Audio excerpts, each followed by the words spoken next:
को बेहद सख्त निर्देश दिया है। बीएसएससी अभ्यर्थियों की बात करें तो बीएसएससी अभ्यर्थी परीक्षा रद्द करने को लेकर आंदोलन कर रहे हैं। पटना में आज प्रदर्शन कर रहे अभ्यर्थियों पर सख्ती बरतते हुए पुलिस ने लाठीचार्ज की, छात्रों को दौड़ाकर पीटा। तो वहीं इस मामले पर सियासत भी हो रही है।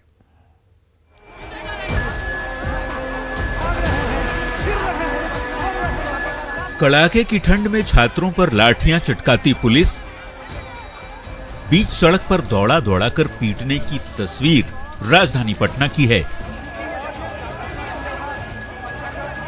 जहां बीएसएससी के अभ्यर्थी CJL 3 की पीटी परीक्षा रद्द करने की मांग को लेकर लगातार आंदोलन कर रहे हैं। अपनी मांगों को लेकर छात्रों का मार्च पटना कॉलेज से शुरू हुआ, लेकिन डाक बंगला चौराहा पहुंचते ही पुलिस ने छात्रों को खदेड़ना शुरू कर दिया। प्रदर्शन कर रहे छात्रों पर जमकर लाठियां बरसाई गई और दौड़ा दौड़ा कर पीटा गया। दरअसल मार्च शुरू होते ही छात्रों ने अपना रूट बदल लिया और दूसरे रूट से डाक बंगला चौराहा पहुंच गए। पुलिस ने छात्रों को समझाने की लाख कोशिश की, लेकिन छात्र उग्र हो गए, जिसके बाद पुलिस ने सख्ती बरती। किस परीक्षा को रद्द करने की मांग करते हैं? CGL परीक्षा, तृतीय स्नातक परीक्षा का पुलिस ने लाठीचार्ज किया है। चोट आई है कुछ लोगों को? क्या सर? चोट भी आई है? यस सर, चोट भी आई है। यहाँ देखिए खून निकला है, यहाँ हाथ में पैर में जहाँ तहाँ चोट लग गई है। तो अब हम बताइए, अब हम लोग इस तरह से हम लोग कहाँ जाए, अपने मांग किसके पास करें? दरअसल बीएसएससी अभ्यर्थियों की मांग है कि प्रश्न पत्र वायरल होने की वजह से दूसरी और तीसरी पाली की परीक्षा रद्द हो, परीक्षा की OMR की कार्बन कॉपियां परीक्षार्थियों को उपलब्ध कराई जाए, रिजल्ट जारी होते ही कट ऑफ मार्क्स जारी किया जाए, वायरल और प्रश्न पत्र लीक मामले की जांच CBI से हो। तो वहीं छात्रों पर हुए लाठीचार्ज पर सियासत तेज हो गई है। LJP राष्ट्रीय ने इस कार्रवाई को मानव अधिकार का हनन का केस बताया। तो वहीं वन एवं पर्यावरण मंत्री तेज प्रताप यादव ने कहा है कि मांगे अपनी जगह हैं, लेकिन सरकार रोजगार दे रही है। छात्रों के साथ एक बार फिर लाठियां बरसाई जा रही है, उनके साथ फिर दुर्व्यवहार हो रहा है। मुझे ये समझ में नहीं आता कि बिहार सरकार में अगर कोई लोग छात्र हो या कोई अभ्यर्थी हो, अगर अपनी मांग को वो रखते हैं जायज तरीके से, शांतिपूर्ण तरीके से, तो फिर उस पर पुलिस ही पहली संज्ञान क्यों लेती है? अभी कुछ अभ्यर्थियों पर लाठीचार्ज हुआ, आप उनको भी कुछ संदेश देना चाहेंगे? क्या होना चाहिए, नहीं होना चाहिए? देखिए, सब लोग अपना अपना मांग किया, संघर्ष कर रहे हैं सब लोग। तो हमारा ड्यूटी है कि उनको जिम्मेवारी मिले और नए साल में सरकार जैसे भी बात करेंगे कि जल्द से जल्द रोजगार मिले, सबको मिले। अब मिल भी रहा है रोजगार। हमारे डिपार्टमेंट से हमने भी नियुक्ति पत्र सबको देने का काम किया है।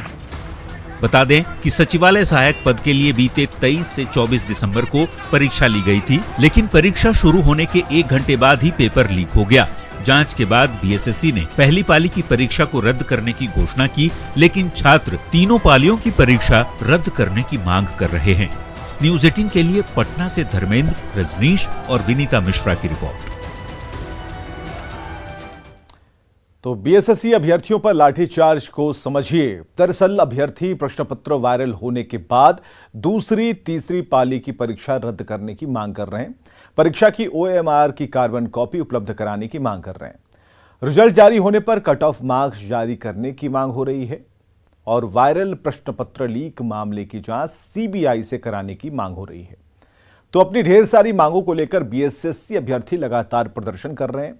समझने वाली बात यह है कि सचिवालय सहायक के लिए 23 से 24 दिसंबर को परीक्षा ली गई थी। 23 और 24 को परीक्षा शुरू होने के 1 घंटे बाद पेपर लीक हो गया था। जांच के बाद बीएसएससी ने पहली पाली की परीक्षा को रद्द कर दिया था, लेकिन जो छात्र हैं तीनों पालियों की परीक्षा रद्द करने की मांग कर रहे हैं। छात्रों के प्रदर्शन को पुलिस ने सख्ती बरतते हुए खत्म कराया है। आगे बढ़ते हैं। नवादा के मदरसे में नाबालिग बच्ची के साथ अश्लील हरकत करने वाले मौलवी को पुलिस ने पकड़ लिया है, गिरफ्तार कर लिया है। मौलवी के ऊपर अश्लील वीडियो बनाकर नाबालिग को ब्लैकमेल करने का आरोप है। हालांकि मौलवी का कहना है कि उसे फंसाया गया है। मदरसे में मौलवी की गंदी हरकत, नाबालिग से अश्लील हरकत,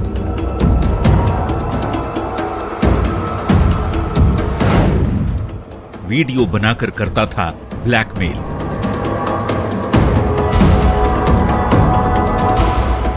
पुलिस थाने में सिर झुकाए खड़े इस शख्स को देखिए।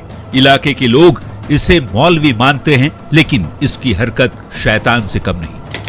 शहादत हुसैन, पेशा मदरसे में पढ़ाने का, कारनामा नाबालिग से ब्लैकमेलिंग। शहादत हुसैन को नाबालिग बच्ची से अश्लील हरकत करने के आरोप में गिरफ्तार किया गया है। मामला नवादा के कौवाकोल थाना क्षेत्र का है। मौलवी शहादत हुसैन नूरी मस्जिद के मदरसे में पिछले 3 साल से छात्रों को पढ़ाया करता था। इस मदरसे में 90 छात्र हैं। इन्हीं छात्रों में से एक नाबालिग बच्ची भी है, जिसके साथ मौलवी पर अश्लील हरकत करने का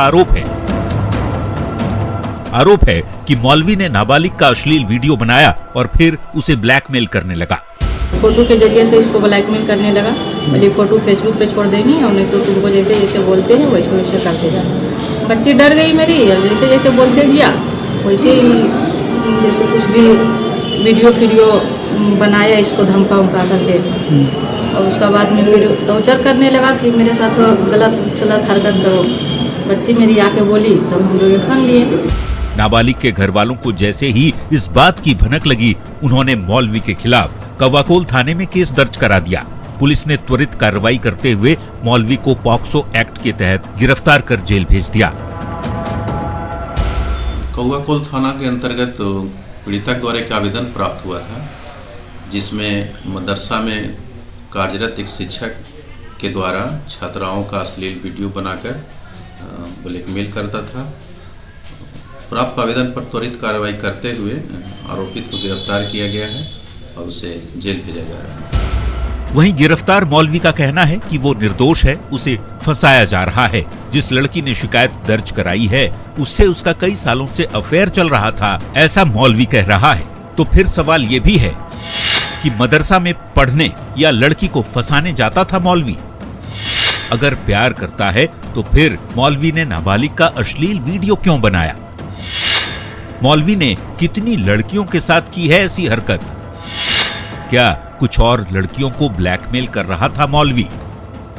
न्यूज़ 18 के लिए नवादा से अनिल विशाल की रिपोर्ट। तो मौलवी की डर्टी गेम के मायनों को समझिए। दरअसल नवादा जिले के कौवाकोल इलाके के मदरसे का मौलवी गिरफ्तार किया गया है और मदरसे में शिक्षण कार्य करने वाले मौलवी के डर्टी गेम का पर्दाफाश हो गया। मदरसे के मौलवी पर नाबालिग छात्रा से गंदा काम करने का आरोप है। मदरसे में ही पढ़ने वाली एक 12 साल की नाबालिग छात्रा का अश्लील वीडियो बनाया गया है मौलवी की तरफ से, और मौलवी पर उसी वीडियो के आधार पर ब्लैकमेल करने, छेड़छाड़ करने का आरोप लगा है।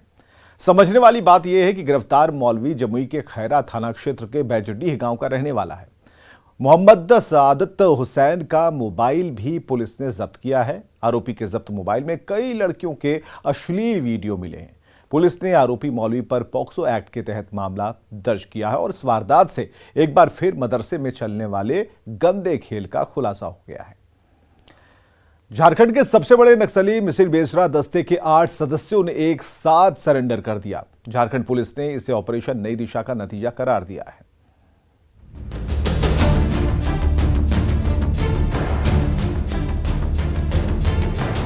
झारखंड के सबसे बड़े नक्सली मिसिर बेसरा और अनिल दा ग्रुप के 8 खूंखार नक्सलियों ने एक साथ हथियार डाल दिया।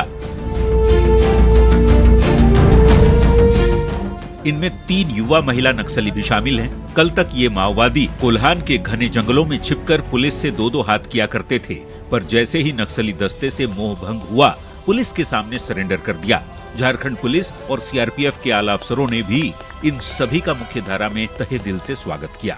जो झारखंड सरकार की जो आत्मसमर्पण नीति है, उसका जो प्रचार प्रसार किया जा रहा है, उससे प्रभावित होकर और संगठन में जो शोषण हो रहा है उससे क्षुब्ध होकर इन्होंने आज पुलिस के समक्ष, सीआरपीएफ के समक्ष, सरकार के समक्ष आत्मसमर्पण करने का निर्णय लिया है। झारखंड में ऑपरेशन नई दिशा कामयाब होती दिख रही है। इस अभियान के तहत अब तक 1300 से ज्यादा नक्सली पकड़े गए हैं। इनमें 106 इनामी नक्सली शामिल हैं, जबकि 56 माओवादी सरेंडर कर चुके हैं। इनमें से कईयों पर तो लाखों और करोड़ों का इनाम घोषित था, जबकि सुरक्षा बलों ने 30 से ज्यादा नक्सलियों को एनकाउंटर में मार गिराया। लेकिन अभी भी मिसिर बेसरा और अनिल दा जैसा खूंखार दस्ता घने जंगल में छिपा बैठा है, जिसे दबोचना पुलिस के लिए चुनौती बनी हुई है। माओइस्ट के जो लीडर्स है उनके क्षेत्रों में जो पुलिस ने, चाईबासा पुलिस ने, सीआरपीएफ ने घुस के जो कैंप्स लगाए हैं और जो अभियान चलाए जा रहे हैं और लगातार मुठभेड़ हो रही है, उससे पूरे क्षेत्र में माओवादियों में खलबली मची हुई है, पलायन हो रहा है। सालों से माओवाद का दंश झेल रहे झारखंड को खौफ और आतंक से मुक्ति दिलाने की सुरक्षा बलों की पहल अब रंग लाती दिख रही है। वो दिन दूर नहीं जब बूढ़ा पहाड़ की तरह ही झारखंड के बाकी हिस्से भी खुली हवा में सांस लेंगे। निरंजन, न्यूज़ 18, रांची। झारखंड में लाल आतंक के सरेंडर को समझिए। दरअसल झारखंड के सबसे बड़े नक्सली मिसिर बेसरा दस्ते के 8 सदस्यों ने सरेंडर किया। झारखंड पुलिस ने इसे ऑपरेशन नई दिशा का नतीजा बताया है, इसकी सफलता बताया है। मिसिर बेसरा और अनिल दा ग्रुप के 8 नक्सलियों ने हथियार डाल दिए हैं और लगातार झारखंड में लाल आतंक की कमर टूट रही है। सुरक्षा बलों ने कई नक्सली ठिकानों को ध्वस्त किया है। यहां समझने वाली बात है कि झारखंड में ऑपरेशन नई दिशा कामयाब होती दिख रही है और इस अभियान के तहत अब तक 1300 से ज्यादा नक्सली पकड़े गए हैं। इनमें से 106 इनामी नक्सली हैं और जो 56 माओवादी हैं वो भी शामिल हैं। कई नक्सलियों पर तो लाखों रुपए की इनाम राशि घोषित है और ऐसे में 8 खूंखार नक्सलियों के सरेंडर करने को बड़ी कामयाबी सुरक्षा बल मान रहे हैं। एक्सिस माई इंडिया ने देश भर में एक सर्वे किया है। इसके जरिए ग्राहकों की रुचि जानने की कोशिश की गई है।